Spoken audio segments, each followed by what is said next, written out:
الآب والابن والروح القدس إله واحد أمين. أهلا بحضراتكم. في النهاردة هنقول معجزتين للبابا كرولوس، وإزاي كان عنده قوة صلاة رهيبة. يعني من ضمن المعجزات إنه حد الأطباء احتارت معاه ومش عارفين حتى هو عنده إيه. في دقايق كان البابا كرولوس مديله يعني زي سماح من ربنا انه المرض اختفى تماما، اللي هم الدكاترة مش عارفين هم ايه. المعجزة التانية معانا بنت سابت البيت ومشيت، لكن لما الام راحت للبابا كرولوس وهو كان لسه ابونا مينا المتوحد، شوف عمل برضو ايه، وكانت النتيجة فعلا قوية جدا، لأن قوة الشفاعة والصلاة عند ربنا مقبولة.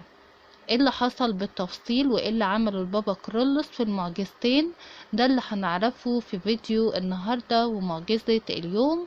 لكن في البداية حابة اقول لحضراتكم، لو حابين تسمعوا معجزات واخبار للكنيسة فما تنسوش تشتركوا وتفعلوا زر الجرس على الكل، علشان دايما يوصل لكم اشعار بكل المعجزات والتعزيات اللي بتقدمها. ولو معجزة النهاردة عجبتكم واستفدتوا منها روحيا فما تنسوش تضغطوا على اللايك وتشيروه عشان توصل لغيرنا وياخد بركة ويانا. اما دلوقتي عشان ما اطولش على حضراتكم، تعالوا نعرف التفصيل من اولها. اللي حكت المعجزتين هي السيدة أنجيل شحات من اسكندرية، وبتقول ربنا اتمجد معانا بمعجزتين على ايد البابا كرولوس لما كان لسه ابونا مينا المتوحد. بيقول اول معجزة هي بتحكيها، بتقول هي كانت خاصة بزوجي. بتقول هي كانت الامور مستقرة جدا نشكر ربنا، وكان جوزي بيروح شغله وبيجي والدنيا تمام يعني. إلى إن في يوم من الأيام جوزي لقيناه تعبان ومش قادر يقف على حيله ومش قادر يتحرك، وصحته في النازل ومش عارفين فيه ايه يعني. فروحنا عرضناه لدكاترة كتيرة جدا، كل دكتور يطلب حاجة شكل ويشخص الحالة بحاجة ويدي أدوية وهو ياخد، لكن مفيش تحسن. يجي دكتور تاني نفس الحكاية، يقول طب انا عايزه يعمل اشعة الفلانية، طب انا عايز يعمل التحليل الفلاني، نروح ونعمل اشعات وتحاليل لكن ويدي ادوية، لكن مفيش تشخيص قال لنا بالظبط هو عنده ايه. اخر دكتور رحنا له، يا دكتور قول لنا طب هو يعني في ايه، يعني ايه اللي عنده. فقال لهم انا مش فاهم بالظبط، يعني الحاجة اللي عنده دي الاعراض اللي بيقولها ما تتفقش مع اي تعب او مرض احنا درسناه، فانا مش عارف اشخص الحالة بتاعته. فبتقول الفترة دي كلها للأسف جوزي ما كانش بيقدر ان هو يروح الشغل بتاعه، وكان بقاله فترة طويلة. بتقول كان خلاص قرب ان هو يترفد من شغله، وده المصدر الوحيد لينا يعني. فهم قعدوا يصلوا كتير ويقولوا له يا رب شيل التجربة تقلت ومش قادرين خلاص، يعني اتدخل بقى، مش انت بتقول مع التجربة تجد المنفذ، طب اتدخل، مش عارفين نعمل ايه اكتر من كده. فربنا ارشدهم وقال بعت لهم حد يقول لهم روحوا لأبونا مينا المتوحد اللي هو بعد كده البابا كرولوس. فقالوا طيب نروحوا له. ففعلا بتقول خدنا جوزي هو مش قادر خالص، لكن تحمل على نفسه وقال انا جربت الطب وفشل، اجرب بقى ربنا وولاد ربنا. وفعلا راح للبابا كرولوس، واول ما وصل هناك قبل ما نتكلم ولا نقول لابونا مينا اي حاجة اللي هو البابا كرولوس يعني، لقيته بيبص لجوزي بيقول له هو انت يا ابني العيان؟ فرد عليه هو مش قادر، قال له ايوه انا العيان يا ابونا مينا. فقال له لا يا ابني انت مش عيان ولا حاجة، تعالى كده معايا. وقام سنده ودخل بيه للهيكل وقعد يصلي كتير على كوباية مية، وبعد ما صلى عليها رشم الكوباية بعلامة الصليب وقال له خد يا ابني اشرب الكوباية دي كلها. فقال له حاضر. مسك الراجل الكوباية وشربها كلها، ومجرد ما شرب الكوباية دبت قوة في جسمه وكأن لم يكن في شيء، وفارقه المرض المجهول اللي محدش كان عارفه ايه هو.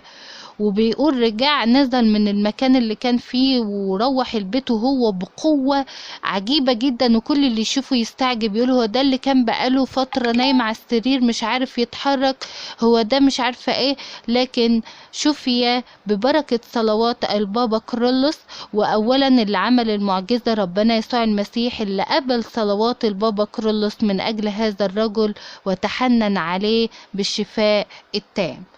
بيقول من هنا بقى أصبح لينا معرفة بأبونا مينا المتوحد، وبقى كل ما نعوزه حاجة الصلة أو الطريق البريد السريع لما نعوزه من ربنا حاجة، البريد السريع لينا كان أبونا مينا المتوحد. فبتقول كان ليا واحدة صاحبتي من اليوم من الأيام كده، يعني صاحبتي ديت كانت منهارة عمالة تبكي وبحرقة وحالتها صعبة جدا يعني. فانا بقول لها مالك يا فلانة في ايه؟ قالت لها بنتي هربت من البيت. ما تعرفوش بقى كان السبب ايه؟ مثلا بتقول شد في الأسرة، حياة غير مستقرة، البنت مش لاقية حنان، دايما بيكون ده الأسباب يعني. فبتقول انا يعني ما بقتش عارفة اعمل ايه، وعمالة ادور عليها في كل مكان ممكن تكون موجودة فيه، لكن للأسف كأنها في وسط ملح وداب مش لاقياها خالص. وطبعا احنا عايشين في ظروف نفسية سيئة جدا، وبالذات ان هي بنت، فالنار علينا نارين، فانا مش عارفة اعمل ايه غير ان انا ابكي ليل نهار. فقالت لا طب بالراحة، بس كل مشكلة ليها حل عند ربنا، وربنا حنين ومش هيسيبها، ودي بنته قبل كل شيء، وهو هيخاف عليها اكتر منك. طب اقولك على حاجة؟ قالت لها قولي. قالت لها طب انا كان جوزي واحد اتنين تلاتة ورحنا لابونا مينا المتوحد، وهو يعني صلاله وربنا كرم وشال المرض من عنده، حتى ما كنا عارفين هو كان تعب ايه. اقولكيش تروحي لابونا مينا، هو موجود في مريمينا مصر القديمة، تروحي له واطلبي منه ان هو يصلي من اجله، وصدقيني انا واثقة وعندي ايمان ان بنتك هترجع بصلواته. فهي عارفين اللي متعلق بقشاية، قالت اروح. وفعلا راحت لابونا مينا واتقابلت مع ابونا وحكت ليه كل اللي حصل بالتفاصيل بقى، قالت له ان هي كذا كذا والبنت مشيت والكلام ده كله.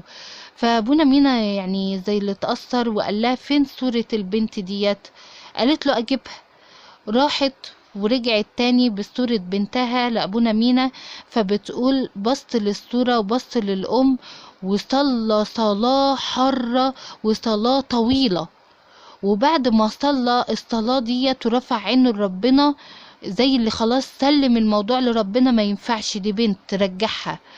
فبص للأم كده وقال لها اطمني يا بنتي، بنتك ما زالت موجودة بالقاهرة، وإن شاء الله رجعالك الساعة 9 وهترجع هي بنفسها. وفعلا الأم روحت والساعة 9 بالظبط لقت الباب بيخبط، فبتفتح لقت بنتها بتترمي في حضنها وبتتأسف لها، والدنيا رجعت يعني أحسن من الأول ب100 مرة، وتحقق كلام البابا كرولوس بالتفصيل. عايزة بس أقول كلمتين، ساعات ربنا بيسمح ليه بالتجارب علشان نتنقى. لو إنسان منتفخ في نفسه وحاسس أنا اللي هنا أنا اللي هناك ومش عارفة إيه، يوم ربنا يديله تجربة. الشاطر اللي يتعلم بسرعة عشان ربنا يرفع التجربة، لما تعلمتش هيفضل التجربة مستمرة، هنصلي وكل حاجة بس مفيش حاجة بتتغير. ليه؟ لأن أنا اللي مفروض أتغير الأول عشان التجربة تتشال. فربنا لما بيسمح بتجارب أيا كانت ايه هي، تجارب مرض، تجارب مع أولادنا، تجارب مع في الشغل، أيا كان هي التجربة، ربنا بيدي التجربة عشان نتعلم، ولما نتعلم بسرعة ربنا بيتحنن وبيشيل. مع التجربة لازم يكون في صلاة، لازم يكون في انسحاق، لازم يكون في تغيير من الداخل. ما يعرف قدر الإنسان غير الإنسان نفسه. لو قابلت حد قلت ده أنا كويس، ده أنا ده أنا ده أنا لكن بيقولك انت كويس، انت بتعملش حاجة وحشة، انت كويسة، انت بتعملش حاجة وحشة، لكن انت جواكي عارفة انت ايه. يعني الإنسان هو اللي يقدر يغير نفسه، لأن هو اللي عارف نفسه.